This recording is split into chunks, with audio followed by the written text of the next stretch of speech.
Hello everyone. Today we're looking at one of these.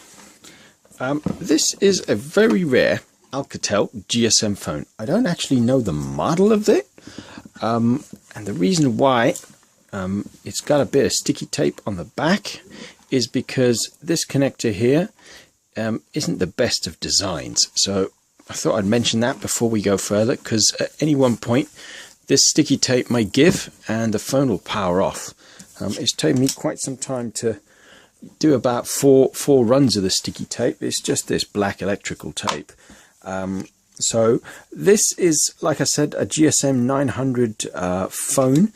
This is probably one of the smallest transportables that I own for GSM that you can still use today. The antenna is actually on the side. If I can get it out. It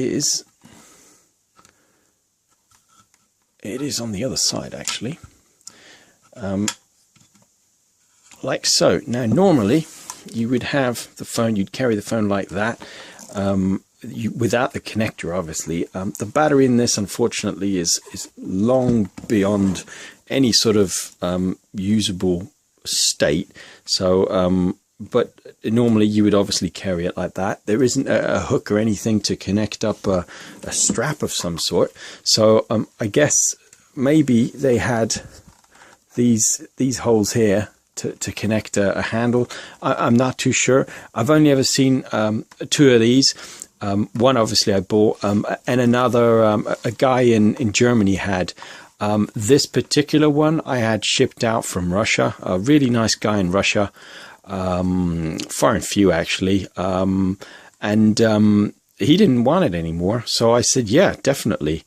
Shipping was phenomenally expensive, but I'd only ever seen one other one, so I thought it was well worth the money. The phone itself didn't actually cost that much. It was more the shipping that stank, because shipping from Russia is apparently quite extortionate. So, but anyway, it does power on. I will quickly put a SIM card in it, just so y'all can see. This is just a regular old O2 SIM, one of these. This has got Vodafone written on it, but the SIM itself is obviously O2 or BT Cellnet as it was back in those days. So you slot the guy in, and it says please wait testing. I'm not too sure why that is. I'm going to power cycle this quickly and restart it. That way y'all can see it from scratch. Please wait. I did manage to make a test call with this, so it does work. Hopefully it will still see the SIM card. That's it. There we go. UK Cellnet. I don't know if y'all can read that. UK Cellnet is O2, what it's now called O2 anyway. The annoying thing with these phones is they take the old style of SIM. So basically the 5-volt SIM cards. Most modern SIMs, especially the little tiny micro pop out, the what they call, I think the iSIMs. These won't work in these old phones. The iSIMs operate, I think, at 1.3 or 1.8 volts. They had other SIMs then that worked at 3 volts, and the really old ones worked at 5 volts.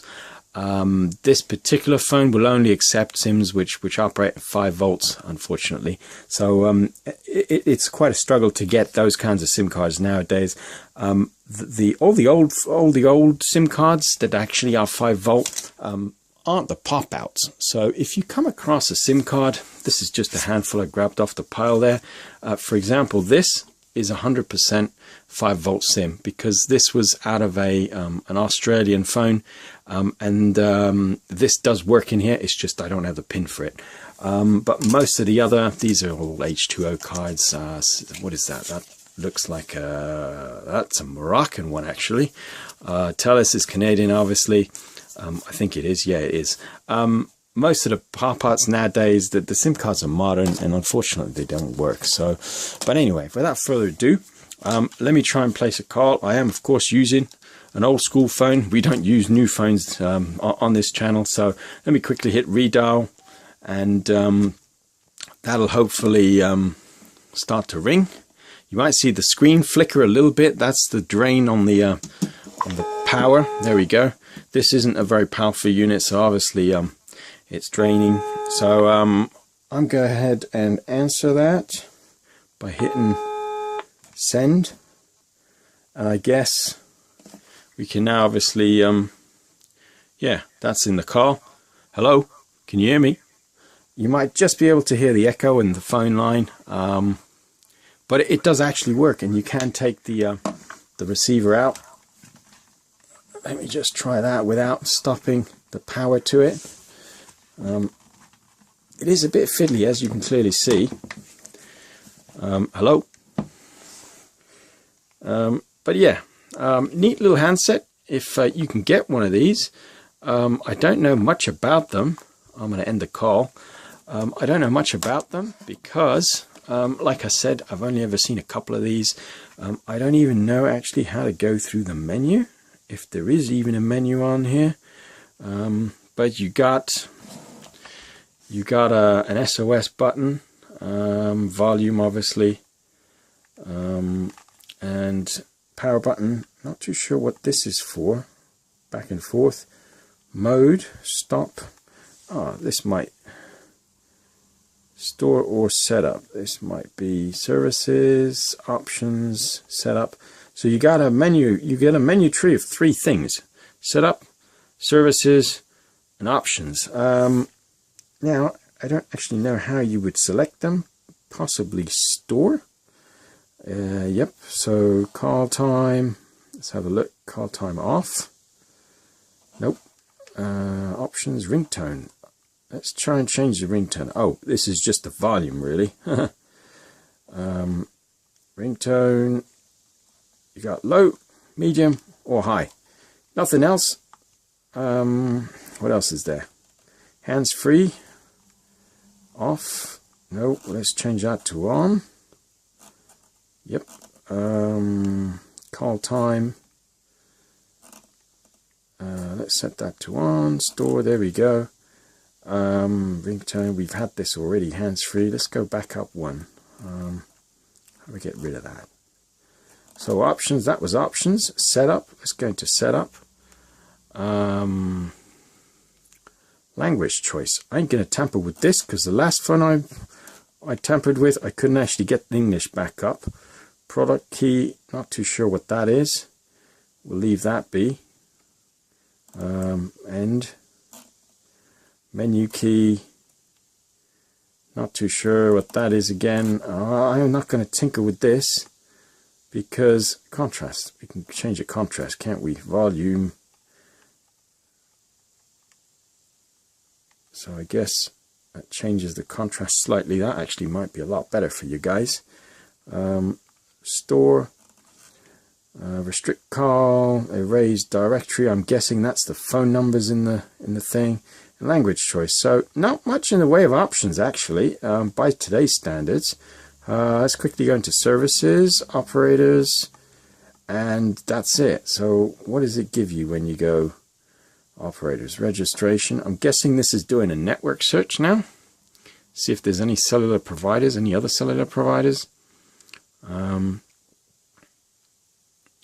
Whether or not it'll come up with anything, I don't know, because we're in a basement. But we will have to see.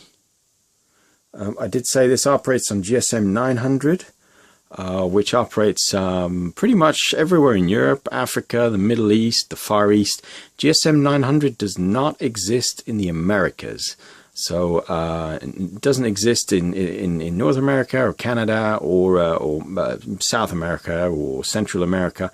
The Americas use different systems, CDMA. TDMA I think is no longer in use, but GSM 1900 is widely in use. I'm not too sure what this is doing now actually, so I'm going to go ahead and cancel that. GSM 1900, they did used to do amps obviously, 800 rather, and then that's no longer in use. But I know definitely GSM 1900 is in use, and this is switched off. I'm guessing, yep, this is given way.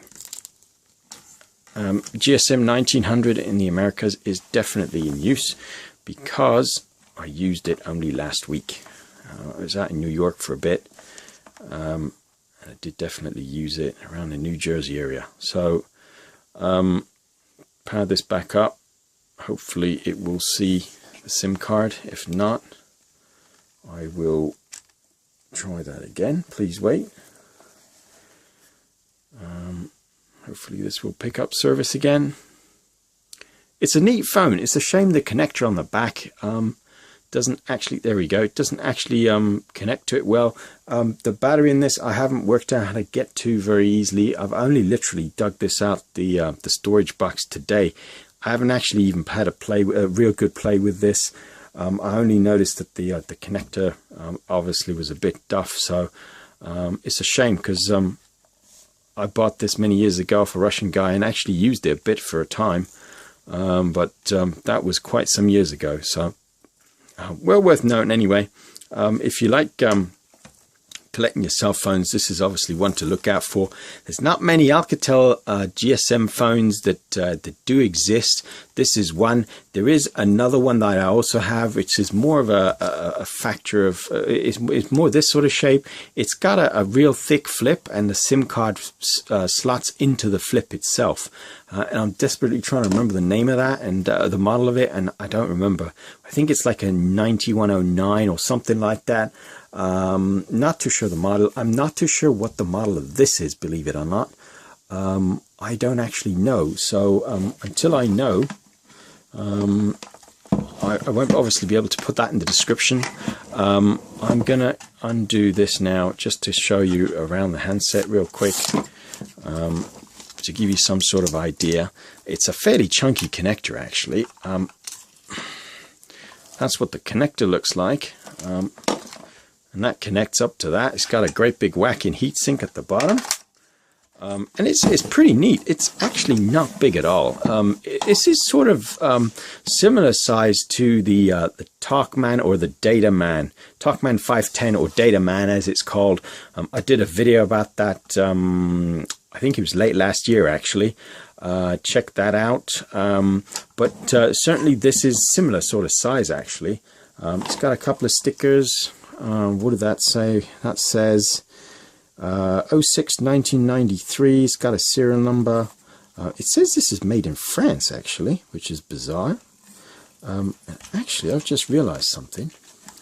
These little hooks are so you can actually place the phone onto a table like that. I never knew that. See, you learn something new every day. I'm guessing this is where the battery slots in because got a bit of corrosion there. So, but you need special screwdrivers to get into this. That looks like either an Allen key or a Torx of some sort. So I'll have to dig my toolkit out to open one of these up. There ain't much else I can tell you about this particular one. Like I said, these are very rare. I've not seen many of these around. To be fair, I've not been looking, but I do know some fellow elite phone collectors, and they're after one of these, and they've been looking a while, and they haven't found one. So the cord is pretty good shape, is in pretty good shape as well.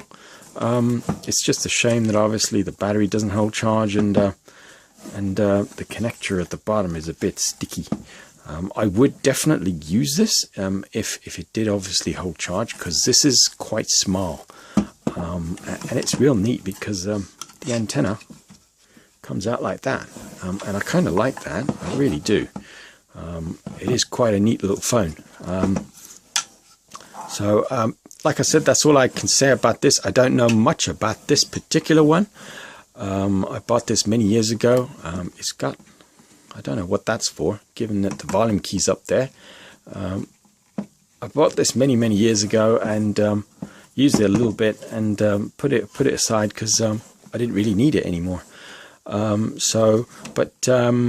for watching. Do check out some of the other videos I have on here. I got a whole bunch of videos, and if y'all got any questions, I'll do my best to answer them. I'm not an expert, but I do have a sizable cell phone connection, so give me a holler, drop me a comment, and I'll do my best on trying to help you out.